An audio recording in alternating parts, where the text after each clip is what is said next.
அடிக்கடி வந்து படபடப்பு வருது, இதயம் வந்து படபடன்னு துடிக்குதுன்னா அது வந்து இதய துடிப்புனால் வரக்கூடியதல்ல. நம்ம வாழ்க்கையில் நடந்த பல நிகழ்ச்சிகள் வந்து நமக்கு பொருத்தம் இல்லாததாக இருக்கலாம், அல்லது பொருத்தமானதை நம்ம நழுவ விட்டுருக்கலாம், அல்லது நம்ம பொருத்தம் இருக்குமா இல்லையாங்கிற கன்ஃபியூஷன்லேருந்து இழந்திருக்கலாம். அப்போ அந்த இழந்த நிகழ்வுகள் கொஞ்ச நாள் கழித்து மறந்துடுவோம். ஆனால் அது போன்ற சம்பவங்கள் வரையில் இதயம் வந்து மறுபடியும் வந்து துடிக்க ஆரம்பிச்சிடும். அதாவது என்னென்னா, எல்லாமே வந்து நம்ம இந்த உலகத்தை பார்க்கக்கூடிய பார்வையும் உலகத்தை வந்து நம்ம வச்சிருக்கிற வியாக்கியானம் தான் பிரச்சனைக்கு காரணம். அதனால தான் நாங்கள் என்ன சொல்கிறோம்னா, ஒரு தனி மனிதனுடைய பிஸ்னஸ் டெவலப்மெண்ட், பிஸ்னஸில் இருக்கவங்க இன்றைக்கி நிறைய பேர் பார்த்திங்கன்னா பிஸ்னஸில் அதை செஞ்சால் போதும் இதை செஞ்சால் போதுங்கிறாங்க. அப்படி கிடையவே கிடையாது. ஒரு தனி மனிதனுடைய வாழ்க்கை அடிபாடுகள், அனுபவங்கள், அல்லது வந்து அவங்களால ஏற்பட்ட அவமானங்கள், இதன் அடிப்படையில் ஒரு பிஸ்னஸை பார்ப்பாங்க. அப்போ அந்த பிஸ்னஸை வந்து அந்த சூழ்நிலைக்காக இவங்க மாற முடியாமல் இவங்க ஏற்கனவே அனுபவித்த அடிபாடு அடிப்படையில் அதை பார்க்கல, அதுவும் ஃபெயிலியர். அதே மாதிரி இவங்க புதிய பார்வையில் பார்க்கறது அப்படிங்கிறது ஒரு டெக்னிக்கல் இல்லாமல் பார்க்குறதும் ஃபெயிலியர். அதனால் இதய படபடப்புங்கிறது பெரும்பாலும் இதய நோயினால் வரக்கூடியதை விட வாழ்க்கை பிரச்சனையினால் வரக்கூடியது தான். அதுதான் வந்து ஆங்ஸைட்டின்னு சொல்கிறோம்.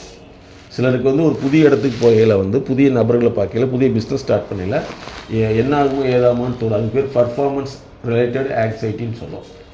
இன்னும் ஒரு சிலருக்கு வந்து இழந்ததை பற்றி நினைக்கல, அது இன்னுமே அதிகமான படபடப்பை ஒரு மாதிரியான மனநிலை உருவாக்கும். அப்போ இதை மாற்றுறதுக்கு வந்து ஒரு மார்க் கேள்வி மாதிரி கேட்குற கேள்விக்கு பதில் சொல்கிறதல்ல உளவியல், எம்எஸ்கே தெரப்பிங்கிறது. உங்களுடைய வாழ்க்கையோடு நாங்கள் பயணித்து தான் எந்த இடத்துல பாதிப்பு வந்துருக்குன்னு கண்டுபிடிக்க முடியும். அதாவது ட்ராக்கிங் தான், உங்கள் லைஃப்பை வந்து ட்ராக் பண்ணுறோம் ஒன்று. இன்னொன்று ரெக்ரெஷன் அனாலிசிஸ்ன்னு சொல்கிறோம். உங்களுடைய வாழ்க்கையில் வந்து பின்னோக்கி நீங்கள் பாதிக்கப்பட்ட விஷயங்களை கண்டறிந்து அதை இடத்த மாற்ற முடியும். இதுக்கு பேர் என்ன, ஸ்பேசியல் ஆங்ஸைட்டின்னு சொல்லுவோம். இன்னொன்று வந்து பர்சன் பேஸ்டு ஆங்ஸைட்டின்னு சொல்லுவோம். நம்ம ஒரு இடத்துல கீழே விழுந்திருப்போம், ஒரு இடத்துல வந்து பாதிக்கப்பட்டிருப்போம், ஒரு இடத்துல ஏமாற்றப்பட்டிருப்போம். அந்த இடத்துக்கு போயில அதே நினைவுகள் வந்து நமக்கு மறந்துடும். ஆனால் அந்த நினைவினுடைய தூண்டல் நம்ம உடலில் வெளிப்படும். அது அச்சமாக இருக்கலாம், பயமாக இருக்கலாம், பீதியாக இருக்கலாம், வேதனையாக இருக்கலாம், இப்படியே இருக்கும். இது ஒன்று. இன்னொன்று வந்து அதே மாதிரி ஒரு சில சார்ந்த ஒரே சாயல் உள்ள நபர்களை பார்ப்போம். அந்த மாதிரி நபர்களால் நாங்கள் பாதிக்கப்பட்டிருப்போம். அந்த பாதிக்கப்பட்ட நபருடைய சாயலை பார்க்கல நமக்கு இது வரும். அப்போ இப்போ உங்கள்கிட்ட நான் ரீசன் சொல்லிட்டோம். அப்போ இதை மாற்றணுமானா இல்லை, இதை மாற்றுறதுக்கு தான் நீங்கள் ஒரு இடத்துல அடிபட்டுட்டிங்கன்னா அடிபட்டதுன்னு தெரிஞ்சு வச்சு அந்த காயத்தை மாற்றுறதுக்கு எத்தனை நாள் தேவைப்படுதோ அதே மாதிரி உங்கள் மனக்காயத்தை மாற்றுவதற்கு நாள் தேவைப்படும். அதுதான் ஒரு மனிதனுடைய அந்த எண்ணத்தை அல்லது காயத்தை அல்லது இழப்பை மாற்றி அமைக்கிறதுக்கு வந்து மினிமம் 90 நாள் தேவைன்னு சொல்லுவோம். அதாவது 3 months. அதனால் இது கேள்வி பதில் கிடையாது. ஆறு இருக்குது பாருங்க, ஆறை பார்த்தா பயம் வரும். அதே மாதிரி டேமை பார்த்தா பயம் வரும். சில சமயத்தில் வந்து அதாவது ஆறாக இருக்கலாம், டேமாக இருக்கலாம், கோயிலாக இருக்கலாம், அல்லது வந்து வழிபாடு ஸ்தலம், இன்னும் சொல்லப்போனால் இடுகாடு, சுடுகாடு, புதைக்கக்கூடிய இடங்களாக கூட இருக்கலாம். இதெல்லாம் பார்க்கல வந்து அந்த நினைவு வரும். ஒரு சிலருக்கு வந்து பார்த்திங்கன்னா உயரமான பில்டிங்கை பார்க்கல அந்த பிரச்சனை வரும். இன்னும் ஒரு சிலருக்கு வந்து உயரமான மலைகளை பார்க்கல அந்த பிரச்சனை வரும். இதெல்லாம் வந்து அவர்களால் ஏற்படுத்தப்பட்ட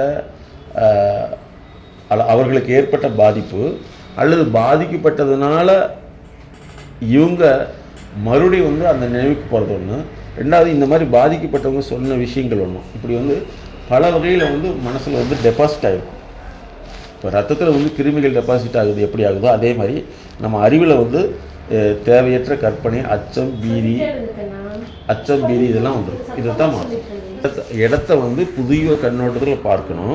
அப்படி பார்க்க முடியாத காரணம் வந்து பழைய கண்ணோட்டங்கள் தான். இன்னும் சிலர் பார்த்திங்கன்னா திருமணம் வேணாங்கிறாங்க. ஏன்னா அந்த திருமணம் சார்ந்த என்னென்ன நிகழ்வுகளுக்கு இவங்க அட்ஜஸ்ட் ஆகணும்னு சொல்லி இவங்க கணக்கிட்டு வச்சுருப்பாங்க, அல்லது பலர் சொல்லியிருப்பாங்க. அதை பொறுத்து அந்த திருமணத்தை வேணாம்பாங்க. இன்னும் ஒரு சிலர் வந்து திருமணத்தை வேணும்பாங்க.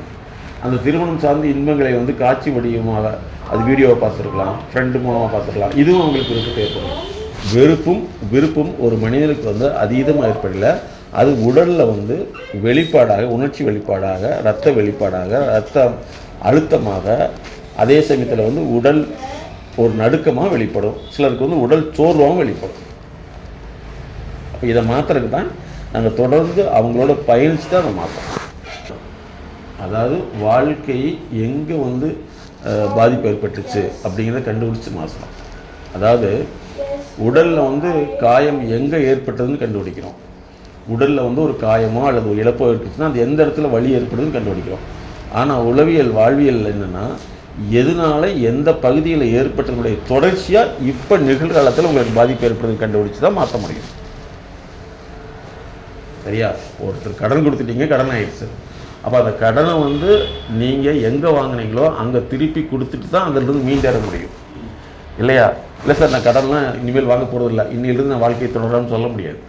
அப்போ நீங்கள் ஏற்கனவே கொடுத்த அல்லது வாங்கிய கடன் அதை திருப்பி கொடுத்துட்டு தான் புதிய வாழ்க்கையை ஸ்டார்ட் பண்ணணும். அதே மாதிரி தான் வாழ்க்கையில் வந்து நீங்கள் எதெல்லாம் வந்து பாதிக்கப்பட்டீங்களோ அந்த பாதிக்கப்பட்ட இடத்துல வந்து அதை குணப்படுத்திக்கிட்டு தான் புதிய ஒன்று கணக்கிட்டு அதில் நம்ம அடுத்த விஷயத்துக்கு போக முடியும். எப்போவெல்லாம் வந்து பழைய நினைவுகள் பாதிப்பை உருவாக்குதோ, பழைய நினைவுகள் மறந்து அது உடலில் பாதிப்பாக வந்து ஒரு படபடப்பையோ அச்சத்தையோ பயத்தையோ வேர்வையோ அல்லது வந்து பதட்டத்தையோ அல்லது சோர்வையோ அல்லது வந்து ஒரு விதமான நம்ம எதுவுமே செய்ய முடியாத நிலை ஏற்படுதோ அந்த சமயங்களே அதுதான் வந்து நமக்கு பாதிப்பு. அதை வந்து குணப்படுத்துறதுக்கு தான் மினிமம் 3 மாதங்கள் தேவைப்படும். அதே புதிய நினைவுகளே வரமாட்டேங்குது, பழைய நினைவுகள் தான் வருதுன்னா அந்த பழைய நினைவை வந்து கண்டறிந்து மாற்றினா மட்டும்தான் சரிப்படுத்த முடியும். ஏற்கனவே ஏற்பட்ட பாதிப்பை மாற்றாமல் புதிய விஷயத்தை மாற்ற முடியாது.